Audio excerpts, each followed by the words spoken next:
So welcome all of you for the next lecture of accounting. Today we are going to discuss about the second problem of accounting relating to retirement of partnership. So Nana, Nani and Sona. There are three partners. Sona is going to retire. Just go with the problem. How much capital is given of Nana, Nani and Sona? 50,000, 20,000 and 30,000. By balance total 50,000, 20,000, 30,000. लिहिलंय. Next creditors adjustment दिलाय का? नाही. Direct balance शीटला creditors लिहून टाका, कारण की हा balance sheet कधी बनतोय? ऍज ऑन 1 एप्रिल, ज्या दिवशी सोना रिटायर होते त्या दिवशी बनतोय. त्यामुळं किती येतं? क्रेडिटर्स 10,000. नेक्स्ट बिल्स पेएबल दिले का? काही ऍडजस्टमेंट बिल्स पेएबल वर? डायरेक्ट लिहून टाकू. Bills payable 5,000. Next liability side संपलाय, ऍसेट साइड ला मशीन दिले का? काही ऍडजस्टमेंट दिले का? काही नाही. लिहून टाका मग direct.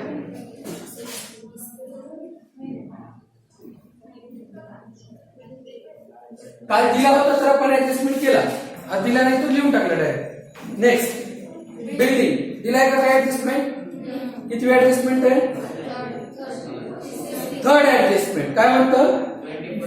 Building is appreciated by 20%. म्हणजे बिल्डिंगची किंमत वाढली आहे. आता बिल्डिंग किती रुपयाची आहे?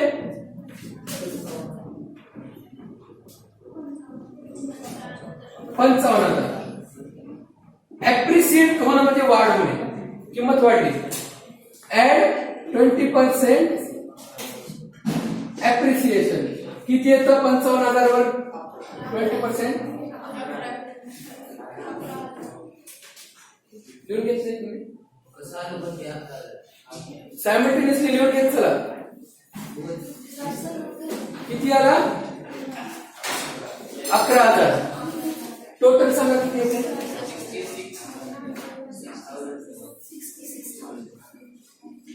आता ऍडजस्टमेंटचे डबल एंट्री डोल इफेक्ट होणार. कुठं होणार? अप्रिसिएशन झालाय, प्रॉफिट झालाय. प्रॉफिट झालाय तर credit all incomes and gains by कितच ना प्रॉफिट आलं बाय बिल्डिंग ना किती आहे?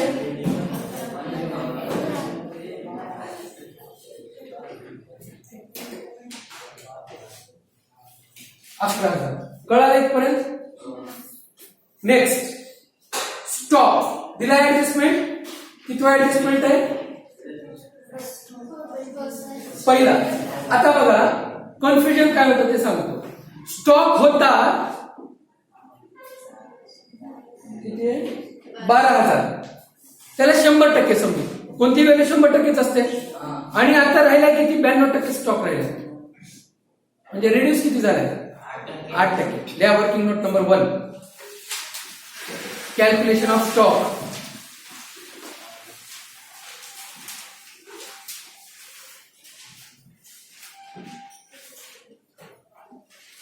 In the above problem,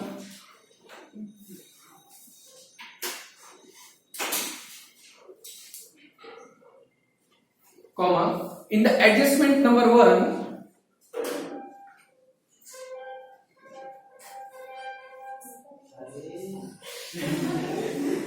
it is given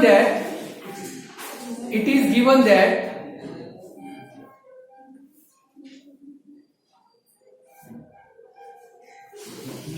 पुढच्या टेबलवर बसा.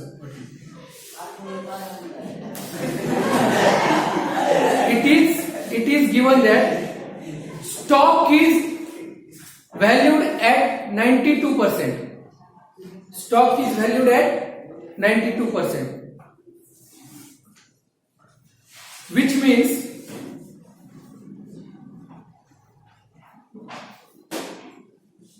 from the 100% stock,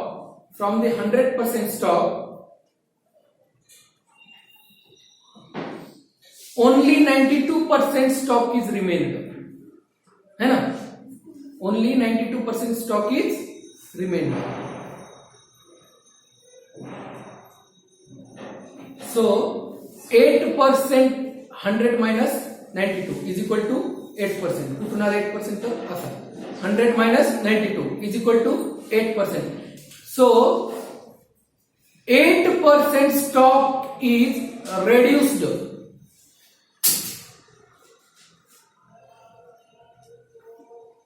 from the account. बरोबर आहे? 8% स्टॉक कमी झालाय म्हणून खाली लिहा आता स्टॉक किती आहे मला वाटतं 12,000 आहे का 12,000 आहे 12,000 ह्याच्यावर डायरेक्ट 8% काढा म्हणजे किती 960 हे काय आहे लॉस झाला ना 960 ने स्टॉक कमी झाला 8% है ना म्हणून लिहा स्टॉक 12,000 हे पण कॅल्क्युलेशन या वर्किंग नोट मध्ये लेस 8% स्टॉक किती 960 किती राहिला 11,040 ह्याचा अर्थ 960 रुपयाचं नुकसान झालं की debit all expenses and losses debit साइडला काय म्हणून लिहिणार टू स्टॉक अकाउंट 960 संपला काम संपलं नेक्स्ट डेटास दिले ना ऍडजस्टमेंट आहे का काय ऍडजस्टमेंट आहे सांगा बरं कुठे दिले हा डेटास 10% टू बी मेंटेन काय वाटलं होतं नाना नानी किंवा सोनाला आपले पैसे जे आहेत ना 1,000 रुपये बुडतील कारण की त्यांनी ऑलरेडी आधी किती मेन्शन केली होती 1,000 रुपये 12,000 पैकी 1,000 रुपये बुडतील बघा बॅलन्स शीट मध्ये क्वेश्चन मध्ये सांगितलंय 12,000 पैकी 1,000 रुपये बुडतील म्हणजे येतील किती वाटलं होतं 11,000 पण नाना आणि नानी म्हणतायत अरे सोना तू रिटायर होतीयस पण तुला वाटतात की 1,000 रुपये बुडतील आणि आम्हाला डाऊट आहे की 1,200 रुपये बुडतील कशाच्या 10% डेटाच्या डेटाच किती आहे 10% म्हणजे नाना आणि नानी म्हणतायत की डेटार्स 12,000 आहे ना ह्याच्यापैकी 10% बुडतील म्हणजे 1,200 रुपये बुडतील आणि आपण किती लिहिलंय 1,000 रुपये लिहिलंय म्हणजे 200 रुपये अजून बुडतील असं नाना आणि नानी सोनाला सांगतायत मेन्शन करताना किती केले 1,000 रुपये पण नाना आणि नानी काय म्हणतायत की सोना तू रिटायर होतीयस पण आपले 200 रुपये अजून बुडणार आहेत आणि 200 रुपये अजून बुडणार आहेत म्हणजे अजून लॉस झाला ना कळलं लिहा working note number 2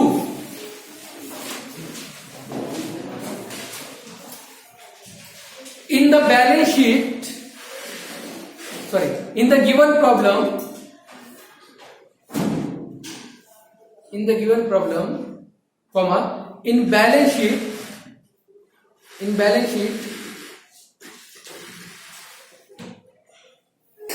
the RDD is given 1,000 rupees है ना RDD is given 1,000 rupees but in adjustment it is said that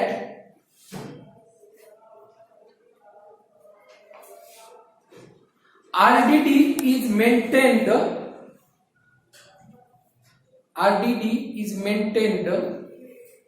10% of debtors. 10% of debtors. Full stop.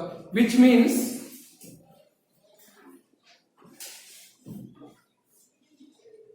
there is a possibility of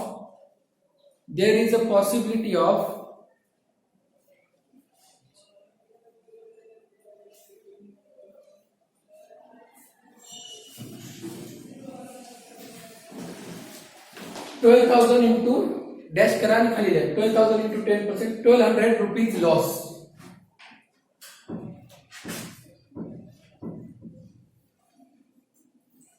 ₹1200 loss.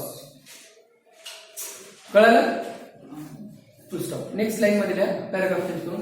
But in given problem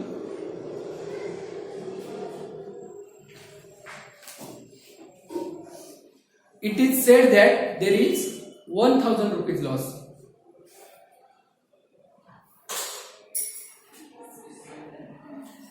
There is 1,000 rupees loss है ना. RDD bracket मध्ये लिहा RDD. बरोबर आहे. So rupees 1200 minus 1000 is equal to 200 है ना. 1200 वजा 1000 म्हणजे अजून 200 रुपये काय लिहायचे. Rupees 200 is to be written down in the balance sheet. बरोबर आहे. 200 रुपये लिहायला पाहिजेत अजून.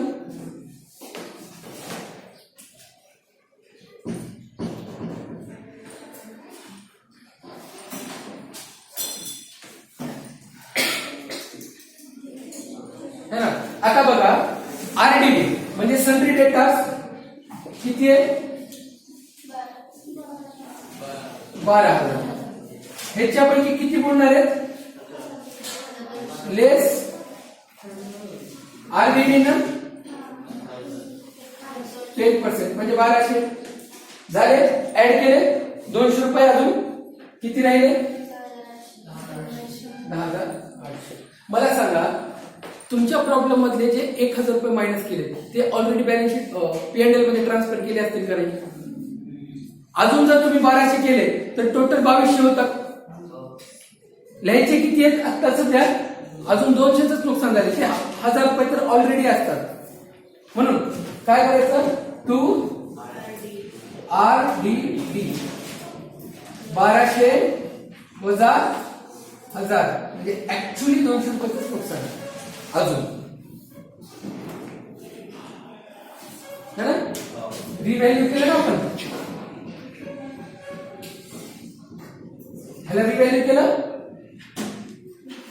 कळलं. कोणाला डाऊट आहे का. कळलं नाही. किती जणांना कळालेली ऍडजस्टमेंट कळालेली. ह्याला करा स्टार मध्ये. ठीक आहे. हे बघा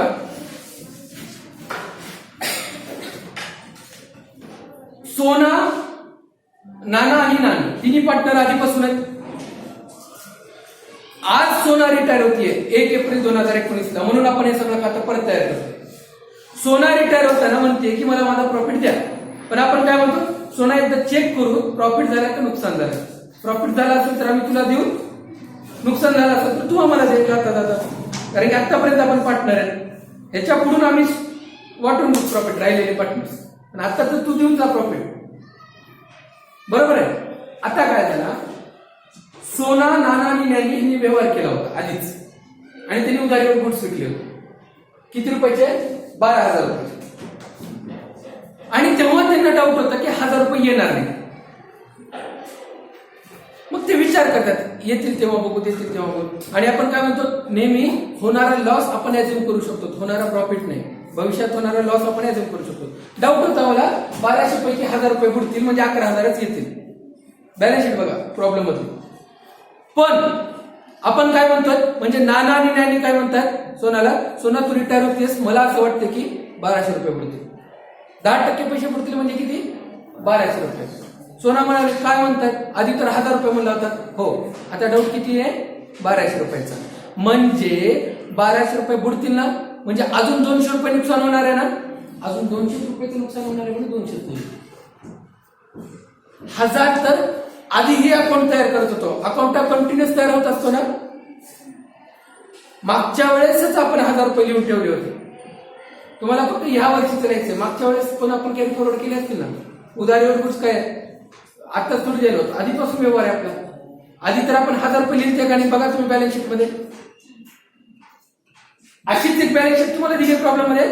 तिथं -1200 जागी 1000 आहे, तिथं 1000 आहे, म्हणजे त्याच्या प्रॉफिट अँड लॉस मध्ये किती असणार आहे, 1000च ना. कळालं का? म्हणजे तिथं ऑलरेडी 1000 रुपये P&L मध्ये त्यांच्या ऑलरेडी. आता किती ऍड करायचे, फक्त 200. तर खरं नुकसान करणार. 1 एप्रिलला किती रुपयाचं नुकसान व्हायलंय, त्या दिवसापर्यंत अजून 200 रुपयाचं नुकसान. कळालं का? आता जाऊ पुढे. आता नेक्स्ट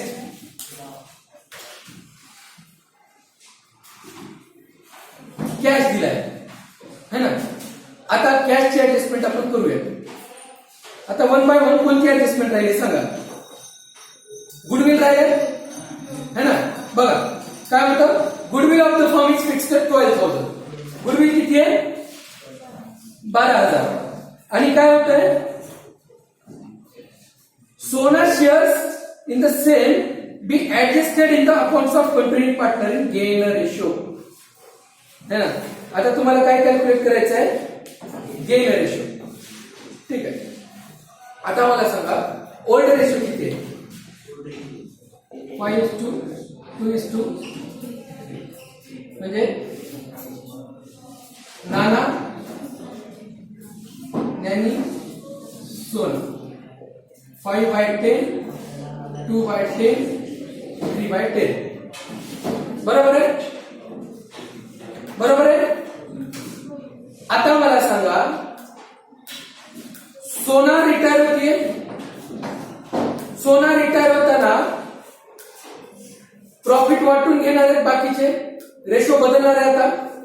आता मला सांगा सोना रिटायर होताना गेन रेशो आपल्याला कॅल्क्युलेट करायचा आहे. गेन रेशो कॅल्क्युलेट करायचा फॉर्म्युला काय,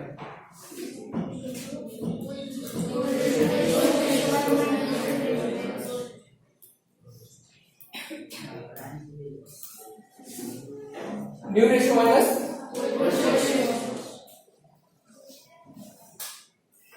ओल्ड रेशो कॅल्क्युलेट केले आपण, तुम्हाला शिकवलंय.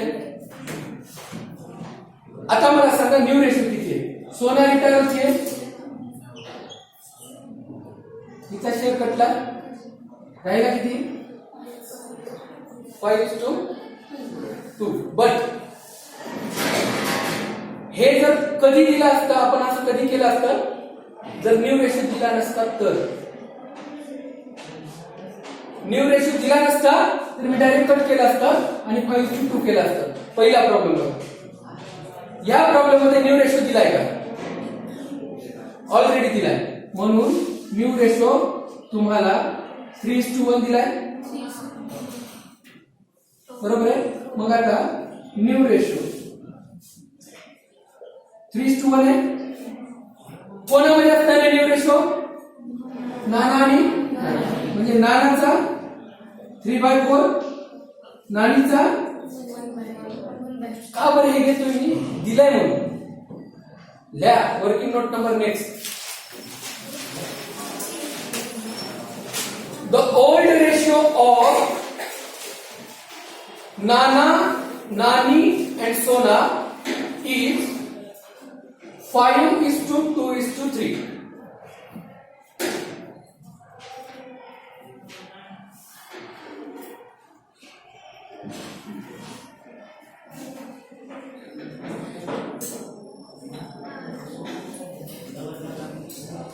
Old ratio of Nana, Nani and Sona is 5:2:3 आहे ना. म्हणजेच असं नाना, नानी, सोना 5/10, 2/10 आणि 3/10 लिहा.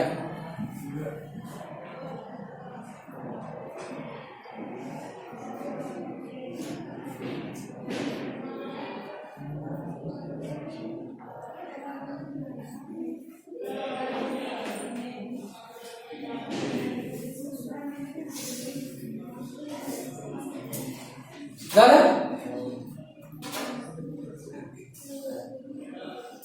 In the above problem,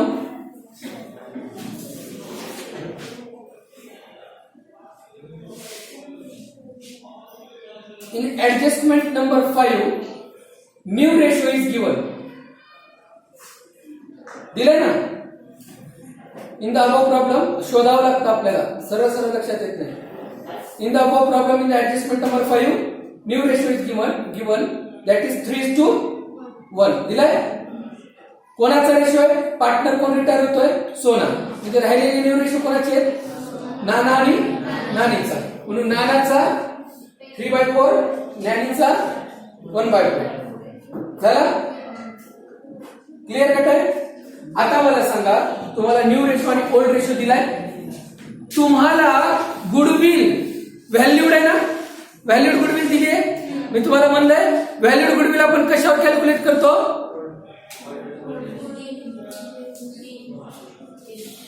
gain रेशोवर, है ना. लिहा. In above problem we have given valued goodwill.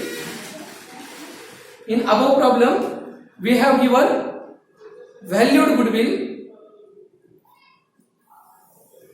and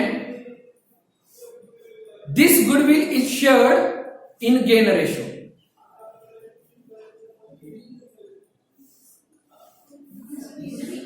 This goodwill is shared in gain ratio among the remaining partner. Gain कोणाला होतोय? Among the remaining partner. आता गेन रेशो म्हणजे कोणता ratio? एका पार्टनरच्या जाण्यामुळे राहिलेल्या पार्टनरला झालेला फायदा. मग गेन रेशो कोणाचा असणार आहे? नाना आणि नॅनीचा. सोना चालली म्हणून नाना आणि नॅनीला फायदा होतोय. आणि सोना काय म्हणते जाता जाता, माझं जेवढं गुडविल आहे ना ते पण तुम्ही दोघं वाटून घ्या. ते पण तुम्ही दोघं वाटून घ्या. पण कोणत्या रेशो मध्ये? गेन रेशो मध्ये. गेन रेशो माहिती आहे का? माहित नाही. So calculation of gain ratio लिहा. Calculation of gain ratio. आणि गेन रेशोचा फॉर्म्युला काय? New ratio minus old ratio. लिहा. New ratio minus old ratio. Gain कोणाला होणार आहे? नाना आणि नॅनीला. सोनाला गेन होणार आहे का? नाही. म्हणून गेन रेशो कोणाचा निघेल? फक्त नाना आणि नॅनीचा. बरोबर आहे ना? काही चुकीचं बोललो बा? Am I right? आता मला सांगा, कॅल्क्युलेशन ऑफ गेन रेशो ना. मला सांगा, गेन रेशोचा जर formula new ratio minus old ratio असेल तर आपल्याला गेन रेशो नानाचा काढायचा आहे. तर नानाचा गेन रेशो, नानाचा न्यू रेशो सांगा. फक्त नानाचा 3/4 लिहिला ना मी. 3/4. ओल्ड रेशो किती आहे? नानाचाच लिहा. 5/10. बरोबर आहे. तसाच नानीचा ओल्ड रेशो आणि न्यू रेशो. न्यू रेशो किती आहे? 1/. Old ratio 2/10. होतं का मायनस? का होत नाही? छेद समान नाही. पण कसा कॅल्क्युलेट करायचं तुम्हाला सांगितलं होतं. खालच्या संख्येचा गुणाकार करा 40 ना. तिरका गुणाकार करा 10 गुणिले 3 5 गुणिले 4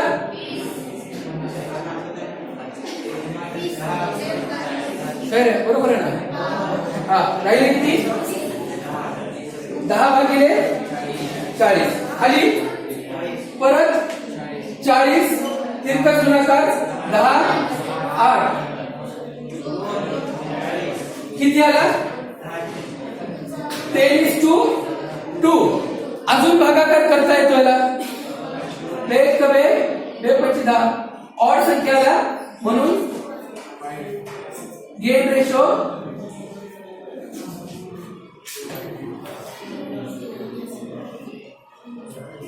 gain ratio is equal to 5:1. काय अवघड आहे का? कळलं सगळ्यांना?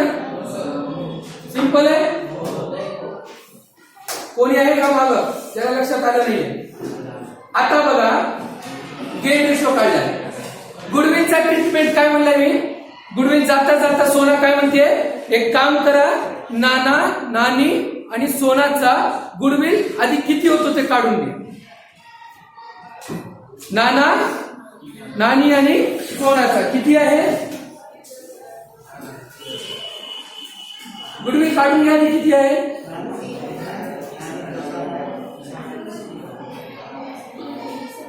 ओल्ड रेशो मध्ये काढून घ्या गुडविल. 12,000 ला 5:2:3 मध्ये डिवाइड करा. चला लवकर कॅल्क्युलेशन ऑफ गुडविल द्या.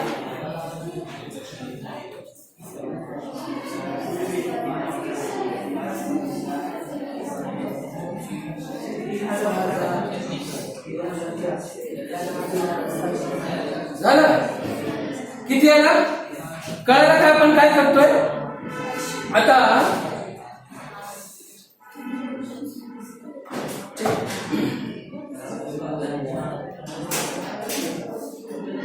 आता बघा किती आले? 6,000, 2,400 आणि प्रॉब्लेम मध्ये काय म्हणले? Sona share the same be adjusted in accounts of contributing partner. सोनाचा जो गुडविल आहे ना, सोना म्हणते की मला नकोय, नाना आणि नॅनीला देऊन टाका. नाना आणि नॅनीला कोणत्या रेशोमध्ये भेटणार? गेनिंग रेशोमध्ये. आता बघा गेनिंग रेशो किती आहे? 5:1. बरोबर आहे.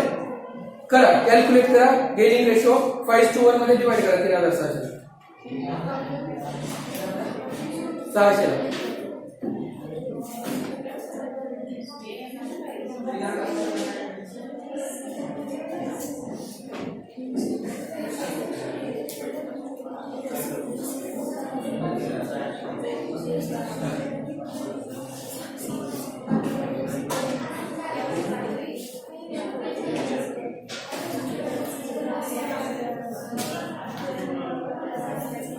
गेन रेशो मध्ये कॅल्क्युलेट करा. 3,600 कळाले का मी काय म्हणाले तुम्हाला?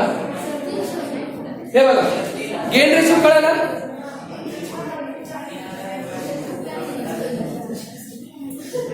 हे बघा सोना कधी प्रॉफिट देणार नाना आणि नानीला? जेव्हा सोनाला कळेल की माझ्याकडे किती गुडविल आहे. सोनाची गुडविल माहिती आहे का? नाही माहित. म्हणून आधी गुडविल किती आहे सोनाची ते काढून घ्या, मग सोना जाता जाता देऊन जाईल.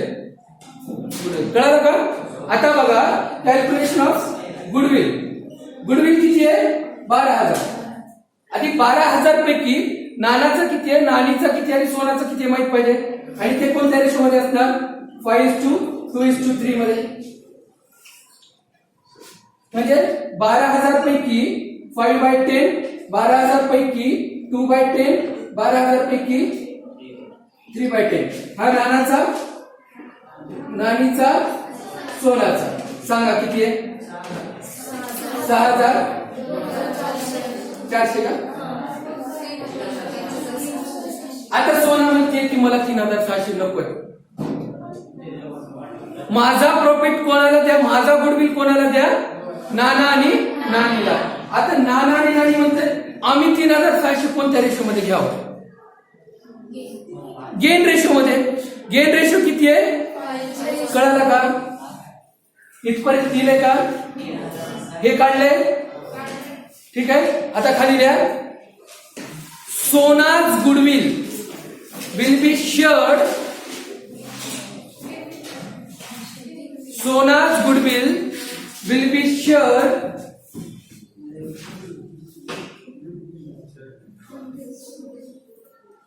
by Nana and Nani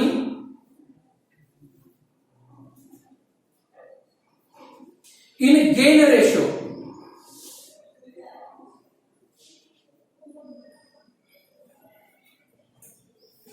gain ratio किती आहे? 5:1. आता बघा सोनाकडून गुडविल चालली आहे, सोनाकडून गुडविल चालली आहे सोन्याची तर गुडविल कमी होईल. आता मी काय करतो इथं, बाय गुडविल अकाउंट. कोणाची गुडविल चालली आहे, सोन्याची. किती चालली आहे, कोणाला भेटायला ते 3600, नाना आणि नॅनीला. कोण, नानाला किती, नॅनीला किती हेच माहित नाही. 3600 गेन रेशो मध्ये वाटायचे ना, कळाले. आणि नानाला नानीला 3600 गुणिले 5 बाय 3600 गुणिले 1/1 ना. आता सांगा 3600 पैकी नानाला किती जातील, नानीला किती जातील.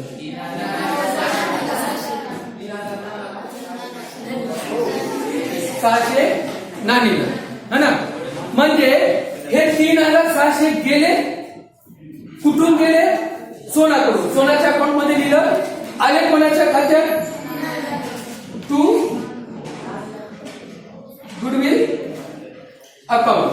हे 3600 सोनाला भेटणार नाही, सोनाकडून तर चालले. कळलं का.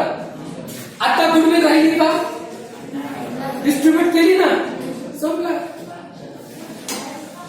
मागच्या वेळेस गुडविल सोना द्यायला तयार नव्हती म्हणून बॅलन्स शीट मध्ये जशाला तशी ठेवली.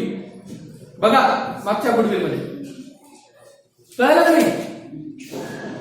मागच्या प्रॉब्लेम मध्ये बुक गुडविल होती. बुक गुडविल म्हणजे बुक्स मध्ये असणारी गुडविल. बुक्स मध्ये असणारी गुडविल म्हणजे बुक मध्ये लिहावी लागेल. इथं कुठं बुक शब्द आलाय का, काय म्हणताय, गुडविल वाटून टाकली सोनाने. अगोदर गुडविल द्यायला तयार नव्हता पार्टनर, आता जाता जाता गुडविल देऊन चाललाय पार्टनर. कोणाला देऊन चाललाय, नाना आणि नॅनीला. नाना आणि नॅनीला गुडविल दिलं. कोणत्या रेशो मध्ये, गेन रेशो मध्ये. गेन रेशो कॅल्क्युलेट केला. मी तुम्हाला आधीच म्हणलं होतं, तुम्हाला गुडविलचा ट्रीटमेंट जमला, रिटायरमेंट जमला. व्हॅल्यूड आणि बुक गुडविल म्हणून मी थेअरी मध्ये सांगितलं होतं, ते तुम्हाला लक्षात असेल तर. आता 3600 आले ना, संपला. आता गुडविल राहिली आहे का, नाही. आता काय म्हणले बघा, entire capital of new firm 1,60,000 is distributed among the Nana in new rate. 60,000. आता कॅल्क्युलेशन ऑफ कॅपिटल, या कॅल्क्युलेशन ऑफ कॅपिटल शेवटच्या टप्प्यात येतात आपण.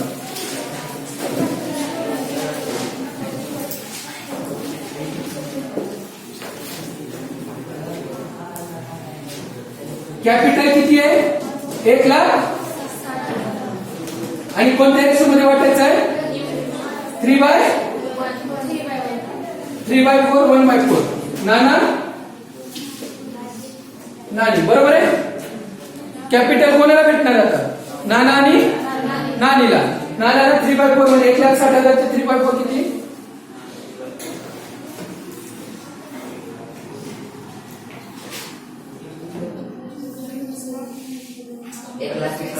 1,20,000 आणि 40,000 भेटणार ना. टाकलाय ना कॅपिटल, बरोबर आहे. To balance carry down. 1,20,000 40,000 सोनाने टाकलाय काही, डॅश. कळालं का, लक्षात आलं.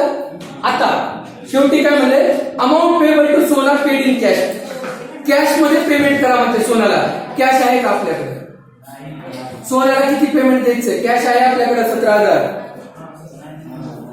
लिहिलंय का कॅश मी अजून, 17,000 कॅश आहे. आता सगळी ट्रीटमेंट झाली करून, प्रॉफिट झाला का लॉस झाला ते सांगा आधी मला, बरोबर आहे. प्रॉफिट झाला का लॉस झाला सांगा. प्रॉफिट झालाय 11,000 आहे, खर्च एवढे झाले, बरोबर आहे ना. किती प्रॉफिट किती आहे,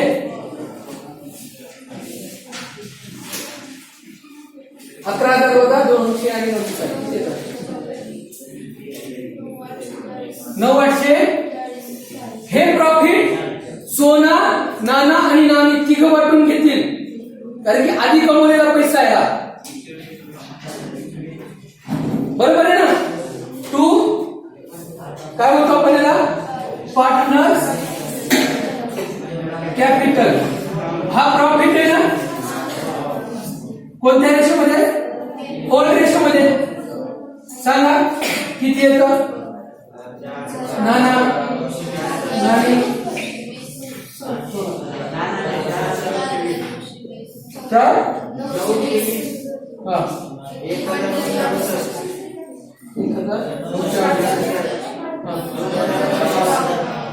2,952. या तिघांची टोटल 940 येते. आता हे का काढलं आपण, हे ट्रान्सफर करायचं ना. बरोबर आहे, ट्रान्सफर करावं लागेल. लिहा किती येते. प्रॉफिट आहे बाय काय म्हणतो आपण याला, P&L ऍडजस्टमेंट अकाउंट है ना. हे काय आहे, प्रॉफिट.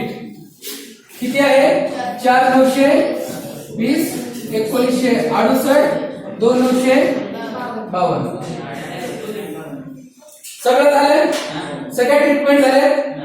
कॅशची ट्रीटमेंट झाली आहे का, ते आपण शेवटी बोलू. कॅशची ट्रीटमेंट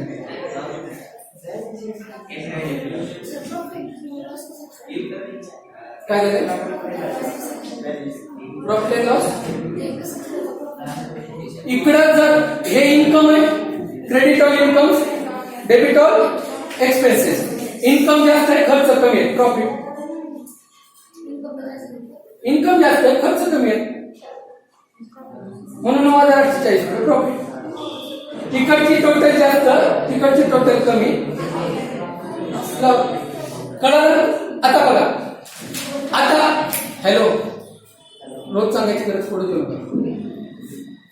आता मला सांगा, आपण सर्वात अगोदर कोणाचा अकाउंट क्लोज करतो, जे रिटायर व्हायला त्याचा क्लोज करा.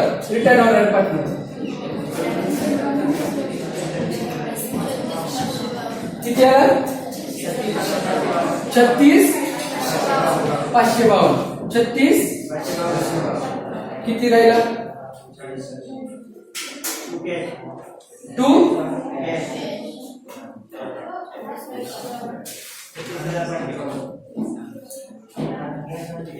आता कॅश का लिहिला, काय म्हणलंय, सोन्याला सगळं पेमेंट कॅश मध्ये करायचं. 36,552 देऊन टाका सोनाला. आहेत का, आहेत का कॅश. बघा बरं बॅलन्स शीट मध्ये कॅश आहे का, प्रॉब्लेम आहे कुठे. 17,000 आहे, 36,552 द्यायचे. कॅश आहे का, पेमेंट तर करायची आहे, कॅशच नाही. कमी पडायला ना कॅश. आता काय करावं लागेल, आता कॅश अकाउंट प्रिपेअर करा. शेवटचा ट्रीटमेंट महत्वाचा आहे, म्हणून कॅश अकाउंट बनवावं लागला. मी काय म्हणले, गरज पडली तर लेजर बनवू. आता बघू किती कॅश आहे आणि काय करावं लागेल. डायरेक्ट सुद्धा करता येतं, पण मी डायरेक्ट सांगत नाही, लेजर बनवूनच करू. ठीक आहे. मला सांगा, कॅश अकाउंट, कॅश कोणता अकाउंट असतं, पर्सनल रिअल नॉमिनल कोणतं असतं.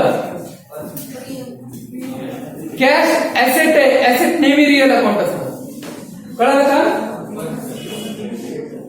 कॅश ऑलरेडी होता ना 17,000, to balance brought down 17,000 already आहे. आता किती रुपये द्यायचे, सोनाला किती रुपये द्यायचे, by Sona's capital. Credit what goes out 36,500 द्यायचे. आहेत का 36,552 ते आहे. कॅश आहे का. आता बघा काय म्हणलं तुम्हाला, आता तुमच्याकडे कॅशच नाहीये. कॅश तर द्यायचं आहे, ऍडजस्टमेंट करावं लागेल.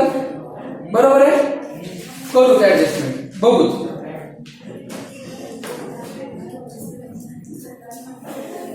मला आता पार्टनर्स कॅपिटल क्लोज करून सांगा, बॅलन्स किती आहे.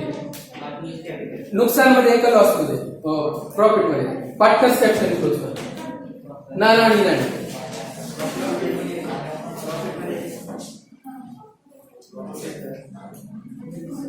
सांगा किती आहे?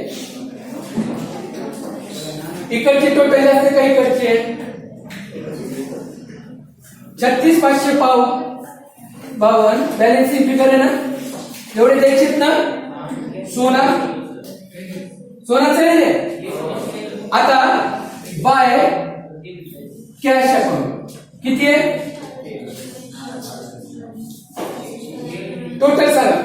इकडची टोटल जास्त आहे ना, 1,23,000. इकडे किती राहिले? 68,080 का? आणि इकडं 18,632. टोटल हे टोटल सांगा. 40,600. कुठून आलं कळलं हे? बॅलन्स आहे, बॅलन्सिंग फिगर. टोटल केली, इकडे पैसा राहिला. हे काय? Balancing figure. Balancing figure. आपल्याकडे कॅश नाहीये पण कॅपिटल तर आहे ना. पार्टनरकडे पैसा आहे, इथं कळलं आपल्याला. हार्ड कॅश आपल्याकडे 17,000 होती, पण पार्टनरचा कॅपिटल अजूनही आहे. ते ट्रान्सफर करा to Nana account. Debit what comes in, credit what goes out. Comes in किती आहे? 68,080 टू नानी अकाउंट 18,600. आता कळालं तुमच्याकडे कॅश आहे का नाही. आता मला सांगा, टोटल करा किती येते टोटल. करा टोटल करा आणि सांगा किती आहे. टोटल करा, टोटल सांगा.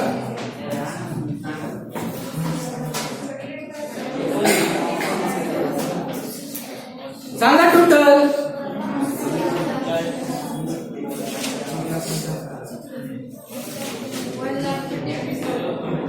33.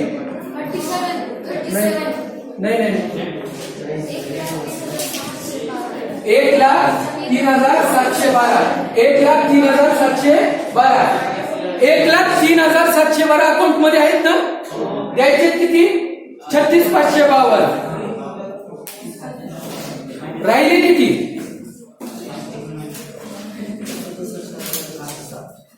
67,160 by balancing figure. By balance carried out. 67,160 रुपये राहिले. म्हणजे आजच्या स्थितीला माझ्या अकाउंट मध्ये आहेत का नाही 67,160 कॅश. कॅश किती आहे? 67,160. आता करा बरं टोटल बॅलन्स शीटची मॅच होते का बघा बरं. 1,00,000